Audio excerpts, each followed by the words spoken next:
Assalamualaikum warahmatullahi wabarakatuh. Pertama-tama, kami kelompok 3 mengucapkan terima kasih kepada dosen pengampu mata kuliah Geologi Dasar, yaitu Ibu Lasmitasari MSI, yang telah memberikan kami kesempatan untuk mencoba sharing pada perkuliahan Geologi Dasar kali ini. Tidak lupa, kami ucapkan terima kasih kepada teman-teman semua yang telah berkenan untuk mendengarkan presentasi kami. Di sini kami kelompok 3 beranggotakan 8 orang. Yang pertama ada saya sendiri, Arfanul Latifah Nasir dengan NIM 20822005. Kemudian rekan saya, Windy Oktaviani dengan NIM 20823004. Lalu ada Airisma Melati dengan NIM 20826002. Ada Arki Rahmat Ilahi dengan NIM 20826003. Berikutnya ada Fitri Nurlaila dengan NIM 20823001. Lalu ada Elsa Amelia dengan NIM 20823002. Berikutnya ada Dede Jamaludin dengan NIM 20826019. Dan terakhir ada Nur Hasanah dengan NIM 20826013. Di sini kami akan membahas mengenai hukum dasar geologi, yang mana ada 4 pokok bahasan. Yang pertama, pengertian hukum dasar geologi. Yang kedua, varian hukum dasar geologi. Varian di sini maksudnya insya Allah kami akan membawakan 12 hukum dasar geologi yang berbeda. Kemudian yang ketiga, ada faktor-faktor penyebab bervariasinya hukum dasar geologi. Dan yang terakhir, keempat, manfaat daripada hukum dasar geologi. Untuk mengefisienkan waktu presentasi, langsung saja untuk sesi penyampaian materi saya buka. Yang pertama akan disampaikan oleh saya sendiri, Arfanul Latifah Nasir, sebagai pemateri pertama. Berbicara mengenai geologi sendiri, teman-teman pasti udah tahu dong kalau geologi itu adalah ilmu yang mempelajari tentang bumi, baik itu komposisinya, strukturnya, sejarahnya, maupun proses-proses yang terjadi di dalamnya. Sudah menjadi pengetahuan umum juga bahwa melalui ilmu geologi, kita itu akan mendapatkan informasi mengenai sumber cadangan mineral, umur lapisan batuan, dan lain sebagainya. Tapi pertanyaannya, bagaimana sih geologi itu menjadikan hal tersebut menjadi mungkin? Salah satu jawabannya melalui hukum dasar geologi yang akan kita pelajari bersama-sama hari ini. Setelah mendengar istilah hukum dasar geologi, salah satu pertanyaan yang mungkin terlintas di benak teman-teman adalah apa sih hukum dasar geologi itu? Oke, kita tinjau secara terminologi. Hukum, apa itu hukum? Hukum itu adalah prinsip atau patokan atau aturan yang mengatur kejadian di alam semesta. Sementara kata dasar itu berarti prinsip atau landasan yang mendasari suatu ilmu. Ilmu di sini sudah pasti ilmu bumi karena dari judulnya pun hukum dasar geologi. Jadi dapat saya simpulkan bahwa hukum dasar geologi itu adalah prinsip-prinsip dasar yang mengatur perilaku dan kejadian di bumi. Nah, ada beberapa ahli yang mengembangkan hukum dasar geologi. Di antaranya ada James Hutton, ada Charles Lyell, ada Nicholas Steno, ada William Smith. Nah, bukan tanpa alasan nama mereka itu tercantum di dalam ilmu geologi. Di antaranya karena ide-ide atau gagasan yang mereka sampaikan itu dapat dimanfaatkan secara luas di dalam ilmu geologi. Yang pertama, James Hutton. Beliau itu dikenal sebagai Bapak Geologi Modern. Beliau itu mengemukakan sebuah doktrin yang dinamakan Law of Uniformitarianism atau hukum keseragaman. Kemudian dipopulerkan oleh seorang geolog bernama Charles Lyell di dalam bukunya yang berjudul Principle of Geology pada tahun 1830 sampai 1833. Lalu ada Nicholas Steno yang mengemukakan beberapa hukum dasar geologi, di antaranya hukum superposisi, hukum asal horizontalitas, dan juga hukum potong-memotong. Lalu ada William Smith yang mengemukakan sebuah hukum yang dinamakan hukum suksesi fauna. Nah, kelima hukum dasar yang barusan Arpa sebutkan, itu kemungkinan merupakan hukum dasar yang Ibu maksudkan 2 minggu yang lalu. Yang kata Ibu ada 5. Nah, tapi tadi sudah Arpa singgung bahwa di sini kami akan membawakan 12 hukum dasar yang berbeda. Nah, jadi yang lainnya itu apa? Apa saja? Oke, kita masuk ke varian hukum dasar geologi. Pada dasarnya, terdapat 5 hukum dasar geologi yang diakui secara umum dan dikenal secara luas. Yang tadi Arpa sebutkan, yaitu ada hukum keseragaman, hukum superposisi, hukum asal horizontalitas, hukum potong-memotong, dan hukum suksesi fauna. Kemudian yang lainnya itu ada hukum kontinuitas lateral, hukum inklusi, hukum asosiasi fosil, hukum intrusi relatif, hukum fasia sedimenter, hukum isokron, dan hukum unconformity. Oke, kita bahas satu persatu mulai dari hukum keseragaman atau Law of Uniformitarianism. Law of Uniformitarianism atau hukum keseragaman dicetuskan oleh seorang ahli fisika asal Skotlandia bernama James Sutton pada tahun 1795 di dalam bukunya yang berjudul Theory of the Earth. Pada intinya, hukum ini menyatakan bahwa hukum-hukum fisika, kimia, biologi yang berlaku saat ini itu juga terjadi di masa lampau. Atau bahasa kerennya, the present is the key to the past. Nah, artinya apa? Artinya gaya-gaya dan proses-proses yang membentuk permukaan bumi seperti yang kita amati sekarang telah berlangsung sejak terbentuknya bumi. Kita misalkan atau kita analogikan dengan continental drive of flats oleh Alfred Wegener. Nah, di layar PPT itu ada gambar yang di sebelah kanan bawah. Itu tuh merupakan permukaan bumi yang dapat kita amati saat ini. Nah, kemudian teman-teman pasti udah tahu dong tentang tektonik lempeng atau pergeseran benua. Pulau Jawa sendiri itu kalau saya tidak salah bergeser sekitar 2-5 cm tiap tahunnya ke arah timur. Nah, tektonik lempeng itu yang kita kenal sekarang itu juga terjadi di masa lampau. Alfred Wegener sendiri itu mengemukakan berhipotesis bahwa dulunya itu bumi itu terdiri dari satu benua besar. Satu benua besar itu dinamakan Pangea dan dikelilingi oleh samudra yang luas yang disebut Pantalasa. Karena tektonik lempeng, Pangea bergerak menjadi Laurasia dan juga Gondwana. Kemudian berpisah lagi seperti yang di layar PPT sebelah kiri bawah dan bergeser lagi hingga permukaan bumi saat ini yang bisa kita amati. Nah, proses terjadinya pergeseran ini itu tidak dalam waktu 10 tahun, 50 tahun, melainkan puluhan juta tahun sampai ratusan juta tahun. Nah, tadi kita sudah menyebutkan masa kini, masa lampau, puluhan juta tahun, ratusan juta tahun. Nah, berarti geologi itu sangat erat kaitannya dengan waktu.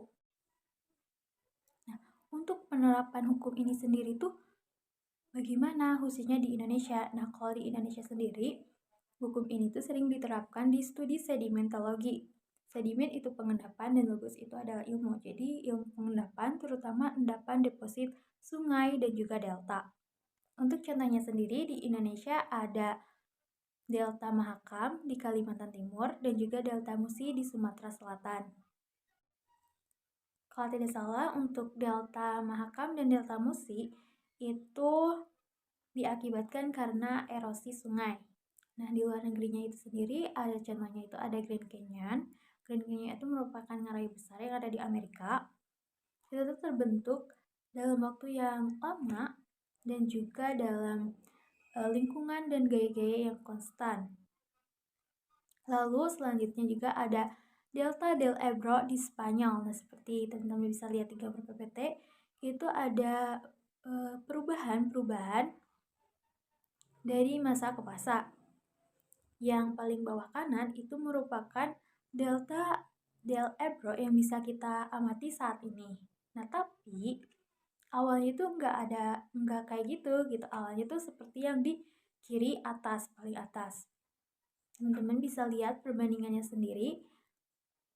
Teman-teman mungkin punya pertanyaan, apakah wilayah delta ini bisa ditinggali?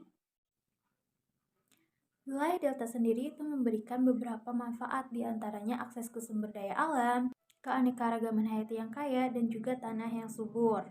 Nah, namun ada beberapa pertimbangan yang harus dipertimbangkan ketika ingin tinggal di wilayah delta. Salah satunya adalah ancaman banjir. Wilayah delta itu sendiri rentan terhadap banjir karena merupakan perpaduan antara aliran sungai yang tinggi dan juga pasang surut air laut yang dapat menyebabkan kenaikan permukaan air. Banjir itu sendiri dapat merusak properti, mengancam keselamatan manusia, dan juga menghambat infrastruktur. Selain itu, beberapa wilayah delta juga menghadapi resiko erosi tanah dan intrusi air laut. Aktivitas manusia seperti pembangunan bendungan, pemotongan hutan, dan reklamasi lahan dapat mempercepat erosi dan penurunan kualitas lingkungan di wilayah delta. Pemukiman manusia di wilayah delta itu mungkin memerlukan upaya mitigasi resiko seperti pembangunan tanggul, sistem pengendalian banjir, dan manajemen air yang baik.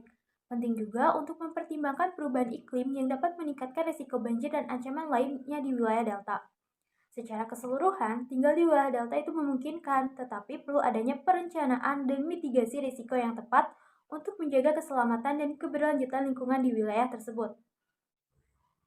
Berikutnya kita akan bahas mengenai hukum asal horizontalitas dan hukum superposisi yang akan disampaikan oleh rekan saya yaitu Windy Oktaviani. Kepadanya saya persilahkan.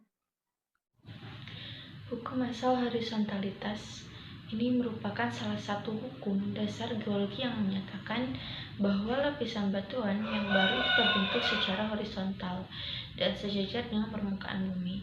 Hukum ini merupakan konsep fundamental dalam ilmu geologi dan ditemukan oleh seorang geolog Inggris bernama Nicholas Steno pada abad 17. Hukum ini menyatakan bahwa material sedimen yang dipengaruhi oleh gravitasi itu akan membentuk lapisan horizontal. Implikasi dari pernyataan ini adalah lapisan yang miring atau terlipatkan yang terjadi secara proses pengendapan, kecuali pada keadaan tertentu seperti lingkungan delta, pantai, dapat terjadi pengendapan miring. Kemudian original horizontal sangat penting dalam studi geologi karena memungkinkan para geolog ini untuk menentukan posisi yang relatif dari lapisan batuan dalam satu area. Nah, hukum ini juga membantu para geolog ini dalam menafsirkan sejarah geologis suatu daerah. Hukum asal horizontalitas ini dapat ditemukan di banyak tempat Indonesia, khususnya di wilayah yang memiliki sejarah geologi yang kompleks dan beragam. Nah, adapun beberapa contoh hukum asal horizontalitas di Indonesia yaitu Pulau Jawa, Pandayan, Pepandayan itu Jawa Barat dan Pulau Bali. Nah, dalam ketiga contoh tersebut itu hukum asal horizontalitas ini digunakan untuk menjelaskan bahwa formasi batuan tersebut terbentuk secara mendatar atau horizontal di dasar laut pada masa lalu, kemudian mengalami deformasi akibat aktivitas tektonik. Kemudian ada hukum superposisi. Hukum ini itu merujuk pada prinsip bahwa dalam urutan batuan sedimentasi, lapisan batuan yang lebih tua berada di bawah lapisan yang lebih muda, dan hukum ini ditemukan oleh seorang geolog Denmark bernama Nicholas Steno pada abad ke-17. Hukum ini menjadi salah satu prinsip dasar dalam geologi dan digunakan untuk menentukan urutan relatif dari lapisan batuan dan fosil dalam studi geologi. Kemudian ada Grand Canyon terbentuk dari lapisan batuan yang terbentuk selama ratusan juta tahun, sehingga sulit untuk menentukan umur pastinya dengan tepat. Namun berdasarkan penelitian geologis terbaru, para ilmuwan ini memperkirakan bahwa lapisan batuan tertua di Grand Canyon terbentuk sekitar 1,8 miliar tahun. Lapisan batuan paling atas ini terbentuk sekitar 270 tahun yang lalu. Dengan menggunakan hukum superposisi ini, kita dapat menentukan urutan relatif dan perkiraan umur dari lapisan batuan tersebut. Namun, untuk menentukan umur batuan itu dengan lebih akuratnya biasanya gunakan metode-metode lain seperti metode radiometrik atau penanggalan yang absolut. Nah, tadi sudah disinggung di hukum asal horizontalitas bahwa ada pengendapan yang miring. Nah, kalau seperti itu nanti kita akan bahas di hukum ketidaksesuaian atau hukum unconformity. Kemudian tadi juga sudah dibahas kalau di hukum superposisi itu lapisan batuan yang tua selalu berada di bawah lapisan yang muda, atau lapisan yang muda itu selalu berada di atas lapisan batuan yang lebih tua. Nah, tapi bagaimana sih caranya kita dapat mengetahui atau membedakan antara lapisan batuan tersebut? Nah, kita juga akan bahas di hukum facies sedimenter. Nah, tapi kita akan Mendengarkan terlebih dahulu mengenai hukum potong-memotong dan hukum suksesi fauna yang akan disampaikan oleh Airisma Melati. Kepadanya saya persilahkan. Baik, yang selanjutnya yaitu mengenai materi hukum potong-memotong atau disebut juga dengan cross-cutting relationship. Nah, hukum potong-memotong ini bisa disebut juga dengan hukum silang memotong. Merupakan salah satu hukum dasar geologi yang menyatakan bahwa ketika suatu lapisan batuan ini dipotong oleh sesuatu yang memotongnya, maka lapisan batuan tersebut lebih tua dari benda pemotong tersebut. Sehingga hukum ini sangat penting dalam menentukan urutan waktu relatif antara lapisan-lapisan batuan dalam suatu daerah geografis. Hukum potong-memotong ini dikembangkan pada abad ke-17 oleh seorang geologi Denmark yang bernama Nicholas Steno. Nah, Steno ini menemukan bahwa ketika suatu lapisan batuan terpotong oleh sesuatu yang memotongnya, maka lapisan batuan tersebut harus lebih tua dari benda pemotong tersebut. Sehingga Steno ini menyimpulkan bahwa batuan yang dipotong terbentuk sebelum benda memotong tersebut ada. Hukum potong-memotong ini sangat berguna dalam menentukan urutan waktu relatif antara lapisan-lapisan batuan dalam suatu daerah geologis. Sehingga dengan mempelajari hukum potong-memotong ini, para ahli geologi dapat memahami lebih baik tentang bagaimana pergerakan tektonik tersebut mempengaruhi sejarah geologis suatu daerah. Nah, hukum ini juga diterapkan dalam studi stratigrafi di Indonesia, yaitu untuk menentukan urutan pembentukan lapisan batuan. Nah, contohnya itu potong-memotong dapat dilihat di wilayah Bogor, Jawa Barat. Nah, yang terdiri dari serangkaian lapisan batuan dari periode Jurasik hingga Tersier. Baik, yang selanjutnya yaitu ada materi mengenai hukum suksesi fauna atau faunal succession law. Nah, dari hasil penelitian yang dilakukan oleh seorang ahli yang bernama William Smith ini, bahwa hukum suksesi fauna dikembangkan dan menyatakan bahwa pasti terjadi dalam urutan yang pasti, sehingga tidak berubah dalam rekaman geologi.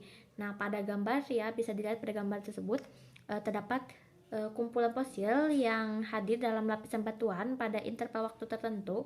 Nah, dalam jangka waktu yang diskrit. Nah, sehingga dengan menggunakan hukum superposisi maka dapat disimpulkan bahwa batuan yang terdapat pada gambar B ini lebih tua dibandingkan batuan yang terdapat pada gambar A yang di atasnya ya, yaitu menurut Nur pada tahun 2010. Jadi, hukum suksesi fauna ini merupakan salah satu hukum dasar geologi yang penting dan dikembangkan oleh beberapa ahli geologi dan paleontologi.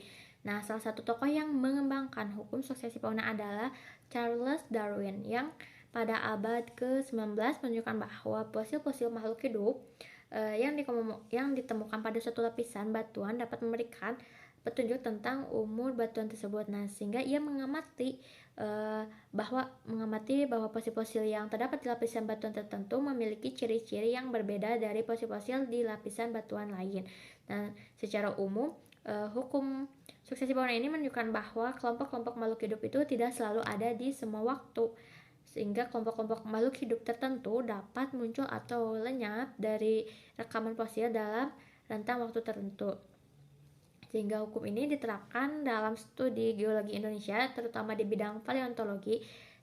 Sehingga beberapa contoh suksesi fauna ini di Indonesia antara lain yaitu ada peralihan dari fauna laut Permian ke Triasik dan peralihan dari fauna laut ke fauna darat di akhir periode Mesozoikum. Di hukum potong-memotong bahwa ketika ada satu benda pemotong atau batuan pemotong, itu tuh usianya itu lebih muda daripada batuan yang dipotong. Nah, tapi pertanyaannya itu batuan yang pemotong yang baru itu tuh asalnya tuh dari mana? Kita bakal bahas di hukum intrusi relatif. Tapi kita dengarkan terlebih dahulu mengenai hukum kesinambungan lateral yang akan disampaikan oleh Arki Rahmat Ilahi. Kepadanya saya persilahkan. Baik, untuk selanjutnya yaitu hukum kesinambungan lateral.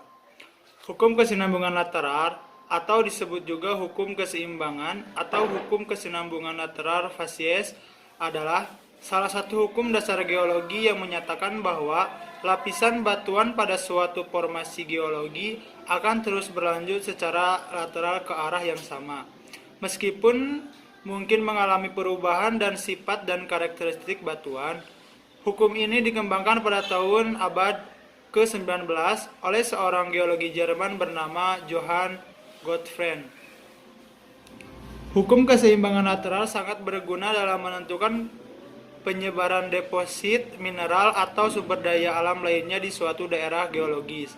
Misal, jika di sebuah deposit mineral ditemukan di suatu lokasi geografis, maka dapat diasumsikan bahwa deposit mineral tersebut terus berlanjut secara lateral ke arah yang sama meskipun mungkin mengalami perubahan dan sifat dan karakteristik batuan.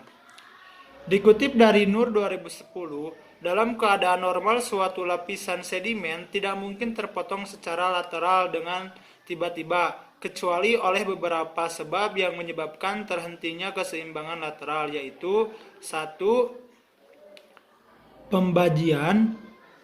Pembajian ini penipisan lapisan sedimen pada tepian cekungan. Nah, yang kedua itu perubahan fasies, yaitu penghilangan lapisan secara lateral.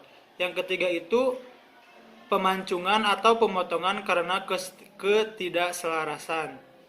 Yang keempat itu diskolasi karena sesar. Berikutnya kita bahas mengenai hukum inklusi dan hukum asosiasi fosil yang akan disampaikan oleh Fitri Nurlaila. Kepadanya saya persilahkan. Oke, di sini ada hukum inklusi. Hukum inklusi ini adalah salah satu hukum dasar geologi yang menyatakan bahwa setiap batuan atau mineral yang terdapat dalam batuan lain harus lebih tua daripada batuan yang mengandungnya. Dengan kata lain, jika suatu batuan mengandung fragmen atau inklusi dari batuan lain, maka batuan yang mengandung inklusi itu harus lebih muda daripada batuan yang diinklusinya. Hukum inklusi pertama kali diperkenalkan oleh ahli geologi Denmark yang bernama Nicholas Steno pada tahun 1669 dalam karyanya yang berjudul De Solido Intra Solidum Naturaliter Contesto Dissertationis Floromus. Nah, inklusi ini terjadi bila magma bergerak ke atas menembus kerak-kerak, menelan fragmen-fragmen besar di sekitarnya yang tetap sebagai inklusi asing yang tidak meleleh. Jadi jika ada fragmen batuan yang terinklusi dalam suatu pelapisan batuan, maka pelapisan batuan itu membentuk setelan fragmen batuan, di mana dengan kata lain batuan atau lapisan batuan yang mengandung fragmen inklusi lebih mudah dari batuan atau lapisan batuan yang menghasilkan fragmen tersebut. Adapun hukum inklusi ini berguna dalam mengidentifikasi urutan relatif dari berbagai lapisan batuan dan suatu daerah dengan menggunakan hukum inklusi. Para ahli geologi dapat menentukan apakah suatu batuan tertentu lebih tua atau lebih muda dari batuan lain di sekitarnya. Nah, hukum ini juga diterapkan dalam studi stratigrafi di Indonesia untuk menentukan urutan relatif pembentukan batuan. Contohnya yaitu inklusi dapat ditemukan di formasi Breccia Malang di Jawa Timur yang terdiri dari batuan breksi yang mengandung inklusi batuan lain. Nah, di sini terdapat contoh gambar inklusi A dan B. Yang selanjutnya yaitu hukum asosiasi fosil, di mana hukum asosiasi fosil ini adalah salah satu hukum dasar geologi yang menyatakan bahwa setiap lapisan batuan yang berbeda dapat diidentifikasi dan dibedakan satu sama lain dengan melihat keberadaan fosil tertentu di dalamnya. Hukum asosiasi fosil pertama kali diusulkan oleh ahli geologi Inggris bernama William Smith pada akhir abad ke-18. Hukum asosiasi fosil ini didasarkan pada prinsip bahwa fosil-fosil tertentu hanya hidup pada waktu-waktu tertentu dalam sejarah geologi bumi. Oleh karena itu, fosil tertentu dapat digunakan untuk menentukan urutan relatif dari berbagai lapisan batuan karena lapisan batuan yang mengandung fosil yang sama harus terbentuk pada waktu yang sama atau relatif berdekatan. Pun juga hukum asosiasi fosil menyatakan bahwa fosil-fosil yang ditemukan bersama-sama dalam lapisan batuan yang sama cenderung berasal dari waktu yang sama dan bahwa fosil-fosil ini akan selalu ditemukan dalam urutan yang sama. Dengan kata lain, hukum asosiasi fosil menyatakan bahwa setiap lapisan batuan memiliki kumpulan fosil yang khas yang dapat digunakan untuk mengidentifikasi usia relatifnya. Nah, hukum asosiasi fosil dengan hukum suksesi fauna saling terkaitan dengan keduanya, menunjukkan bahwa fosil-fosil yang ditemukan dalam lapisan batuan dapat digunakan untuk mengidentifikasi usia relatifnya. Namun hukum faunal succession lebih luas dan umum karena berlaku untuk semua jenis organisme hidup. Sedangkan hukum asosiasi fosil lebih khusus dan hanya berlaku untuk fosil-fosil tertentu. Nah, hukum ini diterapkan dalam studi paleontologi di Indonesia. Contohnya adalah asosiasi fosil dari periode Eosen yang ditemukan di Cekungan, Jawa Timur. Selanjutnya kita masuk ke hukum intrusi relatif dan hukum fasies sedimenter yang akan disampaikan oleh Elsa Amelia. Kepadanya saya persilakan. Nah, selanjutnya ada mengenai hukum intrusi relatif. Hukum intrusi relatif atau disebut juga sebagai hukum relatif intrusi adalah salah satu dari beberapa hukum dasar geologi yang digunakan untuk menentukan urutan relatif pembentukan batuan. Hukum ini berlaku untuk batuan beku, khususnya batuan yang terbentuk melalui proses intrusi, yaitu ketika magma atau lava mendingin dan mengkristal di dalam atau di bawah permukaan bumi. Hukum intrusi relatif ini menyatakan bahwa suatu batuan beku intrusi, contohnya seperti batuan granit, harus lebih tua dari batuan yang dilewati oleh intrusi tersebut, contohnya batuan sedimen. Hukum intrusi relatif ini berasal dari fakta bahwa magma atau lava yang mendingin dan mengkristal di dalam atau di bawah permukaan bumi akan memotong batuan yang sudah ada dan menjadi batuan yang lebih muda.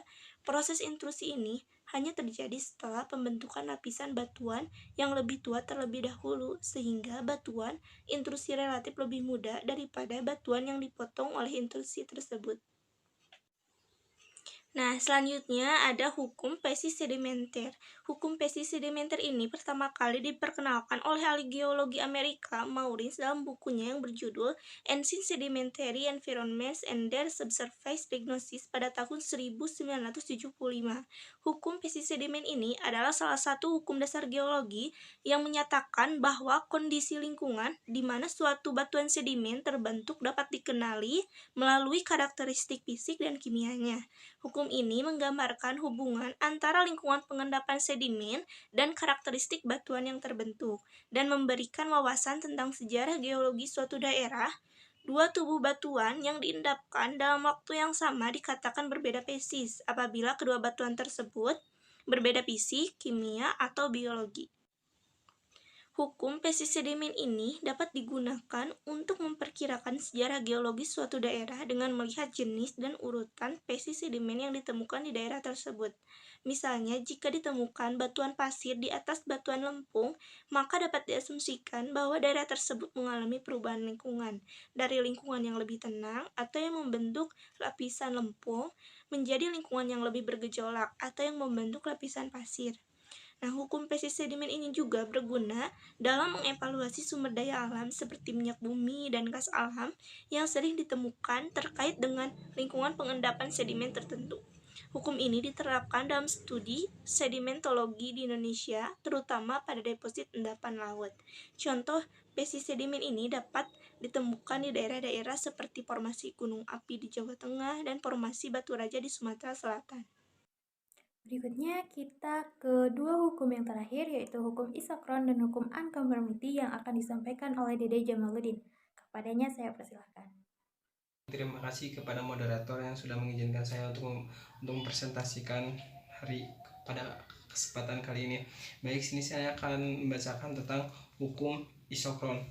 Hukum isokron adalah salah satu dari beberapa hukum dasar gelombang yang digunakan untuk memutuskan usia di solut bantuan dan kejadian gogoli lainnya.